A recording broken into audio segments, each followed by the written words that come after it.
Hi friends, ఇది మా ఊర్లో జరుగుతున్నటువంటి అయ్యప్ప స్వామి ప్రతిష్ట అన్నమాట. చూస్తున్నారు కదా ఫ్రెండ్స్, అయ్యప్ప స్వామిని ఊరంతా ఊరేగిస్తున్నారు. ఈ అయ్యప్ప స్వామిని కేరళ నుంచి తీసుకొచ్చారనమాట. పంచలోహాలతో తయారు చేసినటువంటి విగ్రహం చూడటానికి చాలా బాగుంది ఫ్రెండ్స్. మా ఊరిలో అయ్యప్పలు భవానీలు మొత్తం కలిపి స్వాములు 43 మంది స్వాములు ఉన్నారు. పక్క ఊరి నుంచి కూడా కొంతమంది స్వాములు వచ్చారు. చూడండి ఫ్రెండ్స్, ఎంత ఆనందంగా అయ్యప్ప స్వామి ఊరేగింపు జరుగుతుందో. మీరు కూడా చూస్తారని ఈ వీడియోని మీతో షేర్ చేసుకుంటున్నాను అన్నమాట.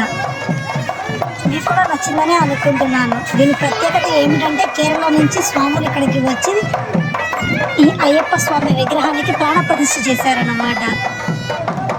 ఇలా ఊరేగింపుగా అయ్యప్ప స్వామిని ఊరంతా ఊరేగిస్తూ ఈరోజు ఈవినింగ్ సాయంత్రం మండపంలో పెట్టేసేసి భజన కార్యక్రమాలు చేస్తారన్నమాట. మీకు కూడా ఈ వీడియో నచ్చిందని అనుకుంటున్నాను. మీరు కూడా చూసి ఎంజాయ్ చేస్తారని అనుకుంటున్నాను ఫ్రెండ్స్. భవానీలు ఎలా ఆనందంగా డ్యాన్స్ చేస్తున్నారో చూస్తున్నారు కదా మీరు. నాకు కూడా చాలా ఎంజాయ్గా అనిపించింది. అందుకే మీతో షేర్ చేసుకుందాం అనుకున్నాను. అందుకే ఇలా ఈ వీడియో తీశాను అన్నమాట. మీకు కూడా ఈ వీడియో నచ్చినట్లయితే ఒక లైక్ చేసి సబ్స్క్రైబ్ చేసుకోండి friends. Thank you for watching the video. Thank you so much.